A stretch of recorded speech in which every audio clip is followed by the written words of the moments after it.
Assalamualaikum warahmatullahi wabarakatuh. Pada kesempatan kali ini, saya akan memaparkan materi tentang Resum Kode Etik, bab 1 sampai bab 10. Pertama-tama, saya akan menjelaskan mengenai Himpunan Psikologi Indonesia. Himpunan Psikologi Indonesia adalah organisasi profesi psikologi di Indonesia yang didirikan di Jakarta pada tanggal 11 Juli 1959 dengan nama Ikatan Sarjana Psikologi. Sejalan dengan perubahan sistem pendidikan tinggi di Indonesia melalui Kongres Luar Biasa pada tahun 1998 di Jakarta, organisasi ini mengubah nama menjadi Himpunan Psikologi Indonesia. Sebagai organisasi profesi, Himpunan Psikologi merupakan wadah berhimpunnya profesional psikologi dari sarjana psikologi, magister psikologi, dokter psikologi, dan psikolog. Sejak tahun 2003, lulusan program pendidikan profesi psikologi sudah setara dengan jenjang magister. Selanjutnya, kita akan membahas bab 1 Pedoman Umum Kode Etik Psikologi Indonesia. Persamaan psikolog dan ilmuwan psikologi. Pertama, psikolog dan ilmuwan psikologi sama-sama wajib melaksanakan cara-cara guna untuk mempertahankan dan meningkatkan kompetensi. Kedua, psikolog dan ilmuwan psikologi terkait dengan tanggung jawabnya sama-sama terikat pada Kode Etik Psikologi Indonesia. Ketiga, psikolog dan ilmuwan psikologi sama-sama menyadari sepenuhnya dalam keterbatasan psikologi. Perbedaan psikolog dan ilmuwan psikologi. Poin pertama, latar belakang pendidikan. Psikolog merupakan lulusan pendidikan profesi psikologi strata 2 yang berkaitan dengan latar belakang pendidikan sarjana psikologi strata 1 sistem kurikulum lama. Sedangkan ilmuwan psikologi merupakan lulusan pendidikan psikologi strata 1 dan atau strata 2 dan atau strata 3 dalam bidang psikologi. Kedua, kewenangan. Psikolog bisa melakukan intervensi karena memiliki surat izin praktek psikolog dan surat sebutan psikolog. Sedangkan ilmuwan psikologi tidak memiliki kewenangan untuk melakukan intervensi. Selanjutnya, psikolog atau ilmuwan psikologi memiliki beberapa prinsip umum. Yang pertama, prinsip penghormatan. Yang kedua, prinsip integritas. Yang ketiga, prinsip profesional. Yang keempat, prinsip keadilan, dan yang kelima, prinsip manfaat. Selanjutnya, kita akan membahas bab 2 terkait dengan mengatasi isu etika.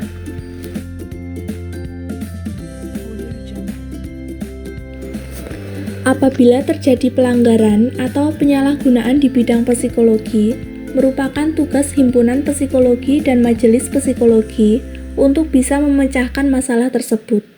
Majelis Psikologi adalah penyelenggara organisasi yang memberikan pertimbangan etis, normatif, maupun keorganisasian dalam kaitan dengan profesi psikologi, baik sebagai ilmuwan maupun praktik psikologi kepada anggota maupun organisasi.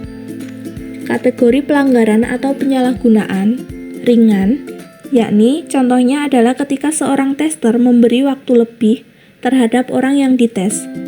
Kategori pelanggaran sedang, contohnya adalah ketika seseorang, psikolog atau ilmuwan psikologi, salah dalam mendiagnosis klien.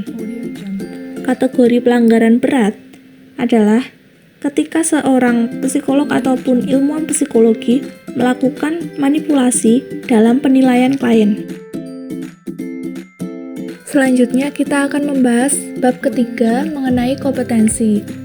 Ada 4 poin. Yang pertama, peningkatan kompetensi dengan training dan studi lanjut.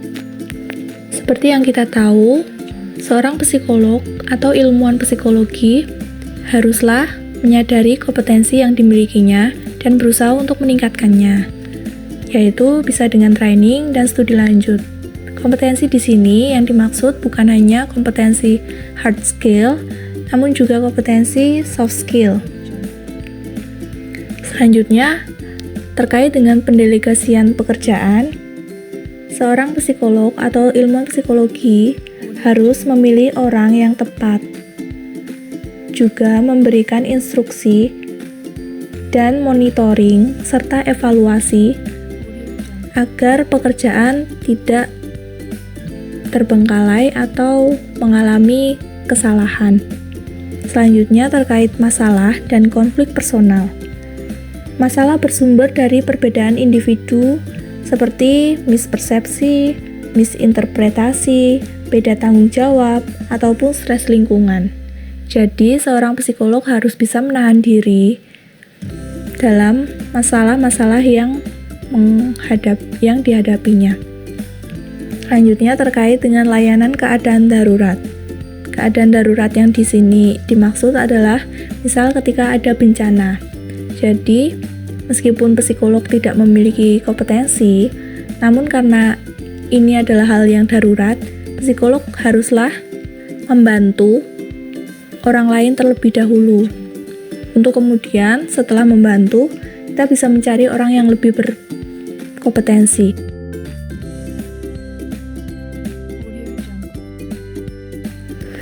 Selanjutnya, bab keempat, hubungan antar manusia. Psikolog atau ilmuwan psikologi harus bersikap profesional tanpa membeda-bedakan latar belakang dari klien. Kemudian, psikolog atau ilmuwan psikologi harus menghindari hubungan majemuk saat mengerjakan tugasnya. Kemudian, psikolog juga harus menghindari konflik. Selanjutnya, psikolog juga harus selalu menyediakan informed consent terhadap kliennya.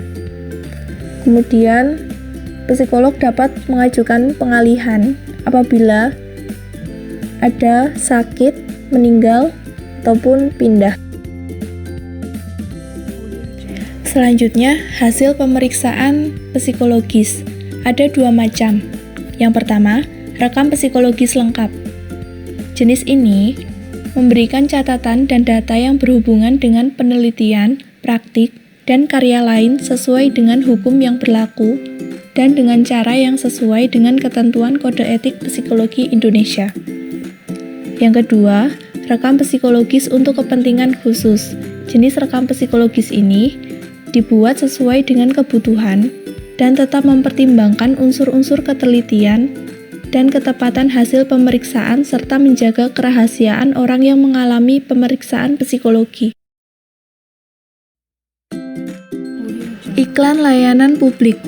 Iklan dan layanan publik yang dimaksud dalam hal ini dapat berhubungan dengan jasa, produk, atau publikasi profesional psikolog dan atau ilmuwan psikologi di bidang psikologi. Mencakup iklan yang dibayar atau tidak dibayar, brosur, barang cetakan, daftar direktori, resum pribadi atau kurikulum vitae, wawancara atau komentar yang dimuat dalam media, pernyataan dalam buku, hasil seminar, lokakarya, pertemuan ilmiah, kuliah, presentasi lisan di depan publik, dan materi-materi lain yang diterbitkan. Selanjutnya, penelitian dan publikasi. Penelitian adalah suatu rangkaian proses secara sistematis berdasar pengetahuan yang bertujuan memperoleh fakta atau menguji teori atau menguji intervensi yang menggunakan metode ilmiah dengan cara mengumpulkan, mencatat, dan menganalisis data. Psikolog atau ilmuwan psikologi bersikap profesional, bijaksana, jujur dengan memperhatikan keterbatasan kompetensi dan kewenangan sesuai ketentuan yang berlaku dalam melakukan pelaporan atau publikasi hasil penelitian. Materi yang terakhir adalah psikologi forensik. Psikologi forensik adalah bidang psikologi yang berkaitan dan atau diaplikasikan dalam bidang hukum, khususnya peradilan pidana.